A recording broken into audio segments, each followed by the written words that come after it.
Our story begins right in the thick of the Invincible comics series run at the same time when Mark Grayson and the Guardians of the Globe first laid eyes on the legendary warrior known throughout the galaxy as Battle Beast. Specifically, this is from Invincible number 19. Now, if you didn't know this already, Battle Beast would make like a tree and leave after fighting with the heroes of Earth. As a matter of fact, he even makes it also clear how disappointed he is that he had to scrap with a bunch of scrubs after being promised a worthy opponent. But this story takes off from the moment Battle Beast enters the portal leading back to his ship. While the rest of the Invincible universe went off on their own adventure, we discover that the Lion Warrior had just returned to his spacecraft. Well, it's a little bit of a stretch because in truth, Battle Beast actually hijacked this ship after taking out each and every one of its passengers prior to his arrival on Earth. In fact, it was these same lifeless extraterrestrials lying on the floor who actually goaded Battle Beast to face off against Earth's champions, a task that just managed to disappoint and enrage him.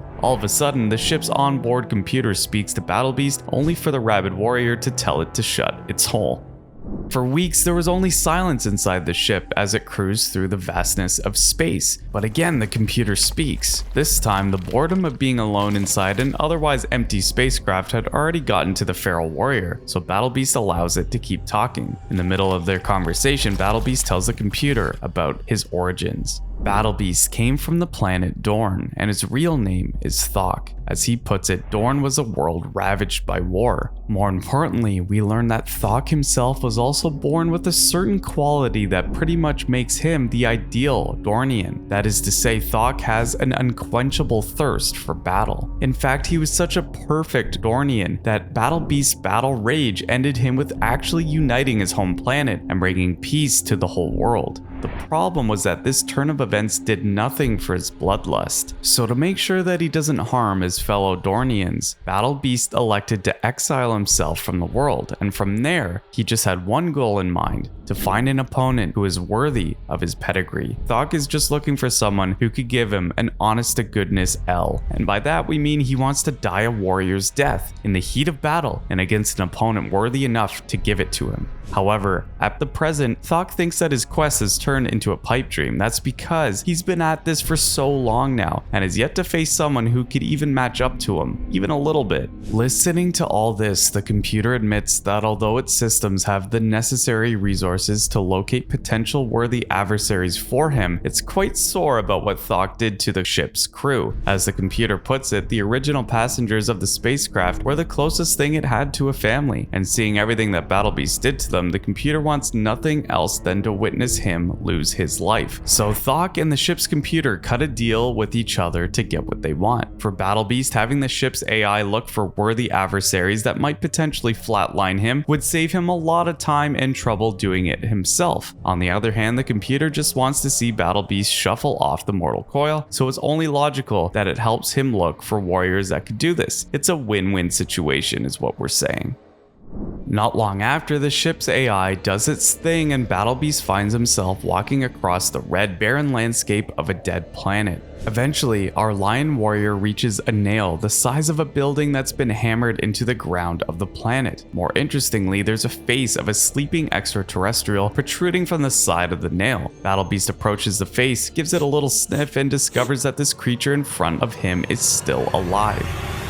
The creature awakens and first tries to get onto Battle Beast's good side, but if you didn't already know it, Battle Beast isn't exactly the gullible type. Regardless, the newly awakened creature tells Battle Beast this whole sob story about how he's an old and helpless creature that was trapped on this planet. As his story goes, he used to be the prince of a great empire far across the cosmos. He eventually became the ruler of his home planet when his dad, the former emperor, passed away. But then his sister usurped his throne and imprisoned him inside this cosmic nail before banishing him to this dead planet. In any case, the creature starts to think that he has Battle Beast wrapped around his finger when the feline warrior punches the cosmic nail and frees him. In true classic supervillain fashion, the creature then starts gloating about how Thok is such a gullible fool for freeing him. He then reveals to Battle Beast that he's actually the so-called Colossus of Emisu, who's basically an intergalactic terrorist that's been ravaging planets until he was trapped inside the cosmic nail. And if that wasn't enough, the Colossus Colossus even goes as far to trash talk in front of Battle Beast, telling our boy that he's pretty much a dum-dum for freeing him. Well, let's just say he shouldn't have done that, because this just makes Thok get all aggro and lunge at him. On top of that, Thok reveals to Colossus that he knows exactly who he is, and the only reason he freed the Colossus was, you guessed it, to have a good old-fashioned scrap that would hopefully end his life. Being the old-school warrior that he is, Battle Beast delivers a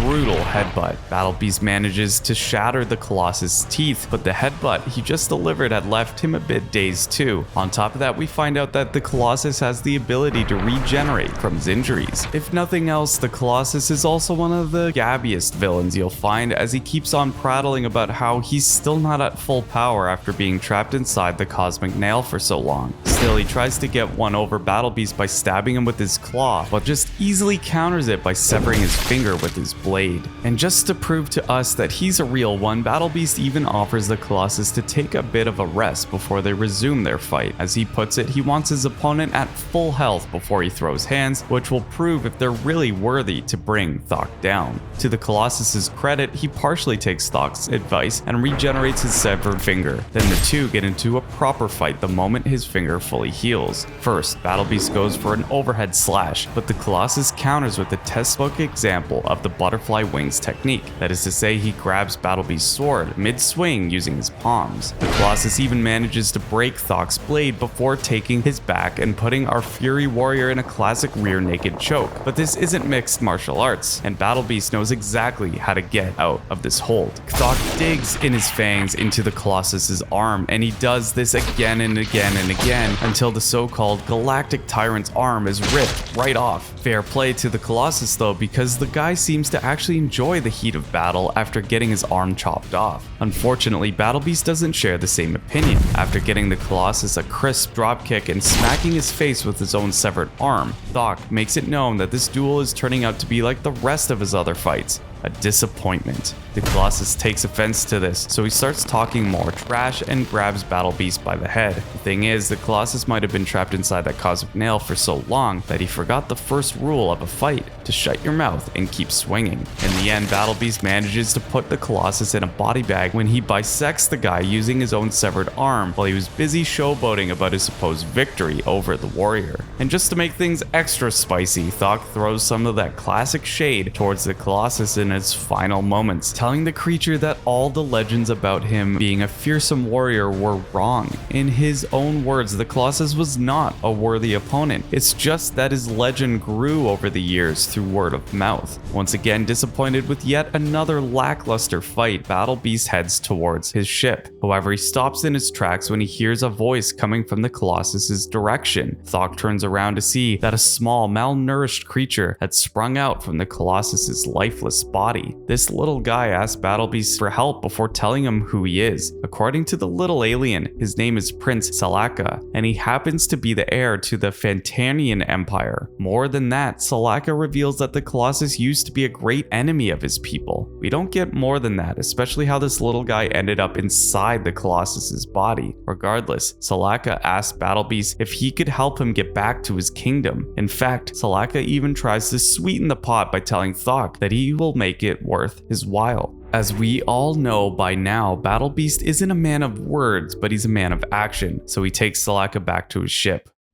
Aboard, the computer expresses its own disappointment and apologizes to Thok for not being able to find someone who could take him out. The computer then asks him who Salaka is. Battle Beast tries to evade the question at first and purposely refers to the Colossus' severed arm as food for their journey in answer to the computer's question. And when the computer clarifies his question, Battle Beast gives Salaka and us fans a chillingly satisfying answer, that Salaka is just more food. On the other hand, we also get a glimpse into just how great of a character Battle Beast really is when he adds that Salaka is not to be touched or harmed while in their company. As he puts it, this will keep his so-called food fresher for the road ahead. Of course, Salaka, all he can do at this moment is fear for his life. And for us readers, we simply just can't wait to see where this interstellar buddy road trip story is going to take our characters. Wherever that may be, we're sure it's going to be an adventure drenched in Battle Beast's favorite drink, the blood of his enemies.